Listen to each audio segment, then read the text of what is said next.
Hello friends, ધમુસ kitchen and blog પર તમારું સ્વાગત છે. મિત્રો, આજે બનાવીશું એકદમ નવા ચટપટા ટેસ્ટમાં ટમેટા પૌવાના લાઈવ ઢોકળા. નહીં આથવાના કે નહીં પલાળવાના, બસ ઝટપટ ફટાફટથી માત્ર 10 મિનિટમાં તૈયાર થઈ જશે અને ટેસ્ટમાં એટલા લાજવાબ કે બાકીના બધા જ ઢોકળાનો ટેસ્ટ ભૂલી જશો. તો ચાલો ઝડપથી બનાવવાની શરૂઆત કરીએ. એના માટે અહીંયા મેં 2 મીડિયમ સાઇઝના ટમેટા લીધા છે. વજનમાં જોઈએ તો અંદાજે 100 ગ્રામ જેટલા છે. આ ટમેટાને ધોઈ અને આપણે ચોખ્ખા કરીને લીધેલા છે. હવે ટમેટાને આપણે સમારી લઈશું. આ રીતે એકદમ રફલી ચોપ કરી લેવાના છે. હવે ટમેટાને રફલી ચોપ કર્યા પછી આપણે પૌવા લઈશું. આ પૌવા જે રૂટીનમાં આપણે બટેકા પૌવા બનાવવા માટે વાપરતા હોઈએ એ સાદા પૌવા છે. ખાસ કરીને આ ઢોકળાની રેસિપી બનાવવા માટે આપણે આ જે સાદા પૌવા આવે છે એનો જ ઉપયોગ કરવાનો છે, કેમ કે એનાથી એકદમ સરસ બાઇન્ડિંગ આવશે અને ટેસ્ટમાં ઢોકળા ખૂબ જ સરસ બનીને તૈયાર થશે. તો પૌવાને જોઈ, ચાળી અને ચોખ્ખા કરી આપણે 1 વાટકી જેટલા પૌવા લઈએ. ત્યાર પછી એક મિક્સર જાર લઈશું અને જારમાં રફલી ચોપ કરેલા ટમેટાને ઉમેરી દેવાના છે અને 1 કટોરી જેટલા આપણે જે પૌવા લીધા છે એ પૌવાને પણ ઉમેરી દઈએ. તીખાશ માટે 1 લીલા મરચાના ટુકડા ઉમેરી દઈએ અને સાથે સાથે નાનો 1 આદુનો ટુકડો ઉમેરીશું. અને હવે 1 વાટકી જેટલું દહીં લઈશું. દહીંને આપણે જારમાં ટ્રાન્સફર કરીશું અને ત્યાર પછી 1 વાટકી જેટલું પાણી ઉમેરીશું. તો અહીંયા માપ પ્રમાણે જુઓ તો 1 વાટકી જેટલા પૌવા લીધા છે અને 1 વાટકી જેટલું આપણે દહીં લેવાનું છે. એની સામે 1 વાટકી જેટલું જ આપણે પાણી ઉમેરવાનું છે. તો આ રીતે માપ સેટ કરવા માટે તમે ઘરમાં રહેલી કોઈ કટોરી કે કપને સેટ કરી શકો છો, જેથી રેસિપી બનાવવામાં કોઈ ગડબડ ન થાય. આજે આપણે જે દહીં લીધું છે એ થોડું મોળું છે, તો થોડી ખટાશ લાવવા માટે આપણે લીંબુનો રસ ઉમેરીશું. આવી રીતે જો દહીં ક્યારેક મોળું હોય તો વધારે સરસ ખટાશ લાવવા માટે થોડો લીંબુનો રસ ઉમેરી દેવાનો, જેથી ખટાશનું પ્રમાણ બેલેન્સ થઈ જશે. હવે આપણે ઢાંકણ ઢાંકીશું અને આ બધી જ વસ્તુને ખૂબ સરસ રીતે પીસી લઈશું. જુઓ, આ રીતે આપણે એકદમ સરસ રીતે પીસી અને સ્મૂથ બેટર બનાવી લેવાનું છે. ત્યાર પછી એક મિક્સિંગ બાઉલ લઈશું અને તૈયાર કરેલું બેટર એમાં ટ્રાન્સફર કરીશું. આ રીતે ટમેટા અને પૌવાનું બેટર સરસ રીતે તૈયાર થઈ જાય ત્યાર પછી આપણે આ બેટરની અંદર 3 ચમચી જેટલી સૂજી ઉમેરવાની છે. સૂજી એટલે કે જે મોટો દાણો આવે છે રવાનો, એ લેવાનો છે અને ત્યાર પછી આ મિશ્રણની અંદર ખૂબ સરસ રીતે મિક્સ કરી લઈશું. હવે સૂજીને એકદમ સરસ રીતે મિક્સ કર્યા પછી બેટરને ઢાંકી અંદાજે 5 થી 6 મિનિટ સુધી રેસ્ટ થવા દઈએ, જેથી સૂજી સરસ રીતે ફૂલી જાય અને એકદમ ફ્લફી અને જાળીદાર એવા ઢોકળા બનીને તૈયાર થાય. હવે જ્યાં સુધીમાં બેટર રેસ્ટ થાય છે ત્યાં સુધીમાં આપણે આજના નાસ્તા માટેની એકદમ ટેસ્ટી એવી ચટણી બનાવીશું. આજે બનાવીશું દહીં શિંગદાણાની એકદમ ચટપટી ટેસ્ટી એવી ચટણી. હવે ચટણી બનાવવા માટે થોડા શિંગદાણા લઈશું. તમારે જેટલી સ્પાઇસી બનાવી હોય એ રીતનું મરચું ઉમેરવાનું. હું અહીંયા અડધું લીલું મરચું ઉમેરી રહી છું, કેમ કે આ મરચું બહુ તીખું પણ નથી અને સાવ મોળું પણ નથી. તમારે જેટલું સ્પાઇસી બનાવવું હોય એ રીતનું મરચું ઉમેરવાનું છે. ત્યાર પછી આપણે 2 ચમચી જેટલું મોળું દહીં ઉમેરીશું અને સાથે સાથે નાનો આદુનો ટુકડો ઉમેરી દઈએ. ત્યાર પછી સ્વાદ પ્રમાણે મીઠું ઉમેરી દઈએ. 5 ચમચી જેટલું આખું જીરું ઉમેરીશું અને 4 થી 5 ચમચી જેટલું પાણી ઉમેરીશું. આજની ચટણી એકદમ સિમ્પલ મસાલાથી પણ ખૂબ જ ટેસ્ટી બને છે. તો ચાલો ફટાફટ ઢાંકણ ઢાંકી ચટણીને પીસીને તૈયાર કરી લઈએ. વાહ, જુઓ, એકદમ ટેસ્ટી એવી શિંગદાણાની ચટણી બનીને તૈયાર છે. ટેસ્ટમાં એકદમ લાજવાબ, બાકીની બધી ચટણીના ટેસ્ટને ભૂલાવી દે એવી સરસ ટેસ્ટી આ ચટણી બને છે.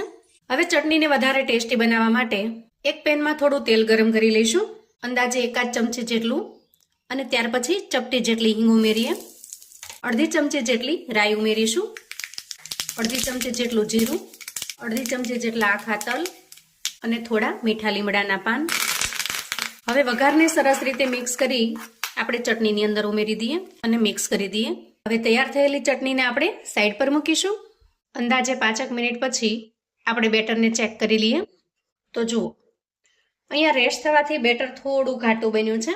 તો આ બેટરને આપણે થોડું પતલું બનાવીશું. 4 થી 5 ચમચી જેટલું પાણી નાખીશું અને બેટરમાં સરસ રીતે મિક્સ કરી લઈશું. ત્યાર પછી જરૂર જણાય તો આપણે થોડું પાણી વધારે ઉમેરવાનું છે. જુઓ, હજી બેટર થોડું આપણને ઘાટું લાગે છે, તો ફરી આપણે 3 થી 4 ચમચી જેટલું પાણી ઉમેરી દઈએ. આ રીતે જરૂર જણાય એ રીતે આપણે પાણી ઉમેરવાનું છે. એકસાથે જાજુ પાણી નહીં ઉમેરીએ, કેમ કે જાજુ પાણી ઉમેરીશું તો બેટર ઢીલું થઈ જશે અને ફરી આપણે એમાં સૂજી ઉમેરવી પડશે, જેને પાછી રેસ્ટ થતાં ઘણી વાર લાગી જશે. તો આ રીતે જરૂરિયાત મુજબ પાણી ઉમેરી આપણે આ કન્સિસ્ટન્સીમાં બેટર બનાવી અને તૈયાર કરી લીધું છે. હવે આપણે બેટરમાં મસાલા કરી લઈશું. સૌથી પહેલાં ઉમેરીશું 1 ચમચી ધાણા પાવડર અને સ્વાદ પ્રમાણે મીઠું ઉમેરીશું અને સરસ રીતે મિક્સ કરી લઈશું. તીખાશ માટે આપણે અહીંયા ગ્રીન મરચું ઉમેરેલું છે, એટલે વધારે તીખાશની જરૂર નહીં પડે. હવે આટલા મસાલા કર્યા પછી ઢોકળાને એકદમ સ્પોન્જી અને સ્વાદિષ્ટ બનાવવા માટે એક તડકા પેનમાં થોડું તેલ ગરમ કરી લઈશું, અંદાજે 2 ચમચી જેટલું, અને એમાં 1 ચમચી જેટલી રાઈ ઉમેરીએ અને 1 ચમચી જીરું ઉમેરીશું અને થોડી હિંગ ઉમેરીશું. આ રીતે એકદમ સરસ વઘાર તૈયાર કરી આપણે બેટરની અંદર ઉમેરી દેવાનું, જેથી ઢોકળા એકદમ સરસ સોફ્ટ બનશે અને ટેસ્ટમાં લાજવાબ. જ્યારે પણ ઢોકળા બનાવો ત્યારે આ રીતે થોડો વઘાર ઉમેરી દેવાનો, અને જો વઘાર ન ઉમેરવો હોય તો થોડું તેલ પણ ઉમેરી શકો છો. ઢોકળાના બેટરમાં થોડું તેલ ઉમેરી દેવાથી અથવા તો વઘાર ઉમેરી દેવાથી ઢોકળા એકદમ સરસ સોફ્ટ બને છે. બિલકુલ ડચુરો ન વળે, ગળે ન ચોંટે અને કોરા કોરા પણ નહીં લાગે. તો જુઓ, અહીંયા આપણું બેટર એકદમ પરફેક્ટ બનીને તૈયાર છે. હવે આ બેટરને આપણે થોડી વાર માટે સાઈડ પર મૂકીશું અને આ રીતે કોઈ મોટી કડાઈ કે વાસણ લઈશું. આ વાસણની અંદર આપણે કાંઠો અથવા તો સ્ટેન્ડને સેટ કરી દેવાનું અને એમાં અંદાજે 1.5 થી 2 ગ્લાસ જેટલું પાણી ઉમેરી દેવાનું. અહીંયા તમારી પાસે જો સ્ટીમર હોય તો તમે સ્ટીમરનો પણ ઉપયોગ કરી શકો છો, પણ જેની પાસે સ્ટીમર કે ઢોકળિયું ન હોય એ આ રીતનો જુગાડ કરી અને એકદમ સરસ રીતે ઢોકળા બનાવીને તૈયાર કરી શકે છે. હવે આ રીતે પાણી ઉમેર્યા પછી આપણે આ કડાઈને ગેસ પર મૂકીશું અને પાણીને સરસ રીતે ગરમ થવા દઈશું.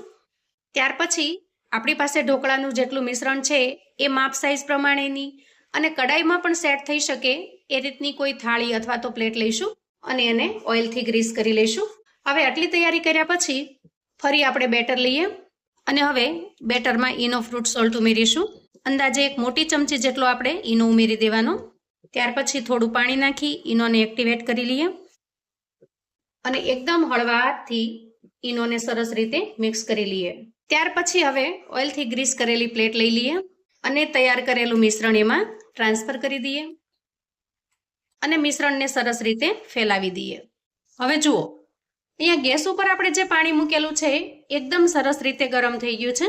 આ સ્ટેજે આપણે તૈયાર કરેલી પ્લેટને એમાં સેટ કરી દઈએ અને ઉપર લીડ ઢાંકી દઈએ. ગેસની ફ્લેમને મીડિયમ પર રાખી અંદાજે 10 મિનિટ સુધી ખૂબ સરસ રીતે સ્ટીમ થવા દઈશું. અંદાજે 10 મિનિટ પછી આપણે લીડ ખોલીને ચેક કરી લઈએ. ઢોકળા અહીંયા બરાબર સ્ટીમ થઈ ગયા છે. આ રીતે આપણે ટૂથપીકની મદદથી ચેક કરી લઈએ. જુઓ, ટૂથપીક એકદમ કોરી નીકળે છે, મતલબ કે ઢોકળા ખૂબ સરસ રીતે તૈયાર થઈ ગયા છે. હવે આપણે પ્લેટને બહાર કાઢી લઈશું અને એકદમ સરસ રીતે ઠંડી થવા દઈશું. તો જુઓ, અહીંયા પ્લેટ એકદમ સરસ રીતે ઠંડી થઈ ગઈ છે. તો આપણે ઢોકળાને એકદમ સરસ રીતે કટ કરી લઈએ. સૌથી પહેલા આપણે કિનારી છોડાવી લઈશું અને ત્યાર પછી પીસ કરી લઈશું. આને તમે પિઝાના શેપમાં પણ કટ કરી શકો છો. બાળકોને એ શેપ ખૂબ પસંદ આવે છે. જુઓ, એકદમ સરસ સોફ્ટ, સ્પોન્જી અને જાળીદાર. હવે ઢોકળાને ખૂબ જ ટેસ્ટી અને મજેદાર બનાવવા માટે ફરી આપણે થોડું તેલ ગરમ કરીશું. એમાં 1 ચમચી રાઈ, 1 ચમચી જીરું ઉમેરી દઈએ. થોડા મીઠા લીમડાના પાન ઉમેરીશું અને સરસ રીતે મિક્સ કરી લઈશું. અને હવે તૈયાર કરેલા વઘારને આપણે ઢોકળા ઉપર સ્પ્રેડ કરી દઈએ. તો આ રીતે આપણા એકદમ ટેસ્ટી એવા પૌવા ટમેટાના ઢોકળા બનીને તૈયાર છે. બીજા કોઈ પણ ઢોકળાના ટેસ્ટને ભૂલી જાઓ, એટલા સરસ ટેસ્ટી, ચટપટા અને લાજવાબ બને છે. આપણે બનાવેલી ચટણી સાથેનું એનું કોમ્બિનેશન પણ એકદમ જોરદાર છે. મોઢામાં મૂકતા જ પીગળી જાય એટલા સરસ સોફ્ટ બને છે. તો મિત્રો, આવું અવનવું જાણવા માટે અને મને સપોર્ટ કરવા માટે ચેનલ પર જો તમે નવા છો તો પ્લીઝ ચેનલને સબસ્ક્રાઈબ કરો. વિડીયો ગમે તો લાઈક અને શેર કરો. તમારા સગા સંબંધી મિત્રોને પણ આપણી આજની એકદમ ટેસ્ટી એવી ઢોકળાની રેસિપી ચોક્કસથી મોકલી આપજો, જેથી એ લોકો પણ બનાવીને તૈયાર કરી શકે, એન્જોય કરી શકે અને એના પરિવારને પીરસી શકે. કોમેન્ટમાં મને ચોક્કસથી જણાવજો મિત્રો કે આજની આ ઢોકળાની રેસિપી તમને કેવી લાગી છે. ફરી મળીશું એક નવી રેસિપી સાથે. ત્યાં સુધી આવજો મિત્રો.